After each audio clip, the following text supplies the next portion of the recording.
now in its second season on HBO. High Maintenance, the cult stoner series co-created by Ben Sinclair and Kati Blichfeld, feels less like a smattering of loosely connected web vignettes and more like a television series. As the anthology gets deeper into the psyches of the customers, those strangers whose colorful lives are explored and examined without judgment, of the guy, the unnamed protagonist played by Sinclair, who bikes through New York to deliver weed. Notably, it begins to make clear that weed isn't the real coping mechanism for life in 2018, or at least not the only one. Not everyone smokes the feelings away, as Sinclair put it. In fact, we didn't focus on weed all that much at all when we talked. We never wanted to linger on the weed element, even from the beginning. Sinclair told me. In moving the guy through the lives of his customers, it becomes clear that each of their uniquely mundane lives are what make them fascinating. These are the subway riders, the brunchers, the neighbors. We wanted to use the delivery aspect as a gateway into things we felt were much more interesting than getting stoned. I love talking to people and having deep talks with people, and finding out what they feel about things and what they struggle with. I really like psychology, human psychology, and coping is a big part of that. Sinclair explained. Thematically, I think about community a lot, he went on. We feel better in communities. To be in one, you have to shirk off your individuality, which means that you have to sometimes repress things in order to fit within this support system of a larger community. The New Yorkers in High Maintenance are colorful, dynamic, and only very loosely connected, but still part of the same fabric, nonetheless. In Globo, the first episode of Season 2, which premieres on Friday, things open with New Yorkers looking down at the phones to see a news alert about an unspeakable unnamed tragedy of apocalyptic proportions. Customers call upon the guy to deliver an antidote for what one character calls a phantasmagoria of despair, even if the tragedy never gets named. It's not an unfamiliar moment in 2018, but the episode never relies on hackneyed tropes or tricks. For Sinclair, sometimes figuring out how to sprinkle the weed element into the narrative can be the most difficult aspect of writing an episode. For example, the concept behind Globo was born on Inauguration Day last year. After spending time in the writer's room, Sinclair and Blichfeld emerged for a break only to look down at the phones, finding themselves forced for the first time all day to fully engage with the news of Donald Trump being sworn in as President of the United States. To see that it was actually happening, this pit appeared in my stomach, Sinclair said. Archie brings it up a lot, but Sex and the City never talked about 9/11. Which felt strange. Sinclair also took inspiration from Molly Fish's article, The Great Awakening, in New York Magazine, which he and Blichfeld feel encapsulates one of the goals for High Maintenance as a pop culture artifact of this era. It's a lot about our self-reflexive ability and the value of wokeness, and how that is the valued thing right now, to recognize the disenfranchisement, to be sensitive to cultures that are not your own, he said.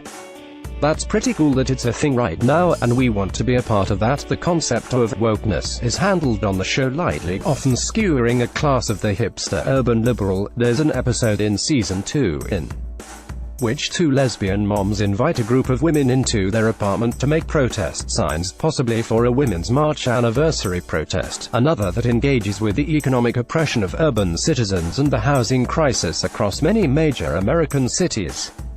Sinclair calls these vignettes the Ouroboros, or snake eating its own tail, so to speak, of white guilt and wokeness. Fans of the series will also recognize some familiar faces this season. Greta Lee, aka At Homeless Heidi, shows up, and the 20-something iPhone addict and freelance writer named Anya returns for an episode that follows her documentation of a Hasidic Jewish man named Baruch. Both are handled with equal amounts of humor and pathos.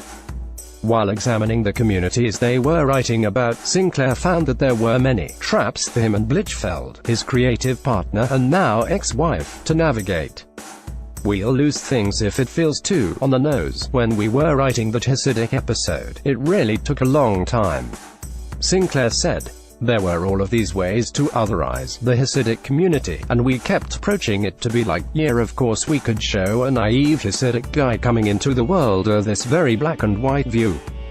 But what I noticed that was not being talked about as much was that New Yorkers who are not Hasidic were fascinated by Hasidic people and otherized them, and treated them like a subject of study, myself included.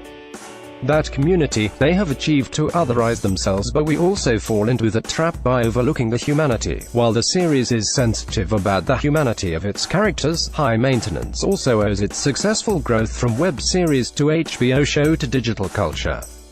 The modes of living in a society where connecting is often inhibited by our addiction to technology and social media are not easy to capture on screen, and while films like 2017's Instagram Fever, Dream Ingrid Goes West ** and TV like the dystopian Black Mirror come to mind tend to come off as cautionary tales, High Maintenance actually takes the subject in stride, with optimism intact.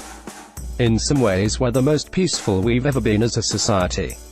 We have acknowledgement of civil rights and equality, and we're not in serfdoms, Sinclair said.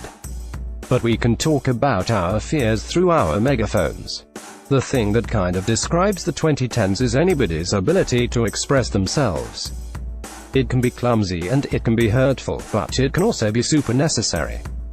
We have to learn how to use that limit. That isolation imposed by our screens is palpable in High Maintenance. The guy's customers often call upon his services not only to get high, but because they want someone to talk to about the problems or share news. An earlier episode has a customer ordering weed from the guy, but he doesn't even smoke. Last season, it was revealed that the guy lives down the hallway from his ex-wife, who has since entered a new relationship and moved in with a woman, revealing an insight into Sinclair's character never seen when High Maintenance was a web series. We've always wanted to keep the guy a mystery, and if you do learn something about him, it's through somebody else, Sinclair said. Also, I have the luxury of being the main character of this show. I'm a white, cisgender male with my own television show. It's not fair. I have all of the privilege, and I wanted Katya to have her platform as well because I knew that we were splitting up, and we knew that it was important to keep the egalitarianism of the creation of this show intact. Blichfeld and Sinclair may have split up, and while they have written and directed episodes together in Season 2, moving forward they will no longer work as a directing duo. High Maintenance is a journal for us in a lot of ways, Sinclair explained when asked about an upcoming episode that offers more insight into both the guy and a character modeled after Blichfeld. It is a metaphorical explanation of our lives and our relationship and our feelings. We're so lucky that we have that platform with which to express ourselves. It is not quite literal, but it is pulled from the headlines of our lives. Sometimes I describe me as the gas pedal, and her as the brake, and you can't ride either one too hard, Sinclair went on. This show is a gift. We've been building the structure and community of people around this show for years. There's nothing wrong with any of that.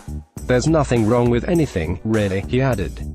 High Maintenance is the sweet spot where Katya and I agree. Related, Connie Britton, Rosie O'Donnell, and Frankie Shawn Smith, the stealthily subversive new TV comedy about single mom.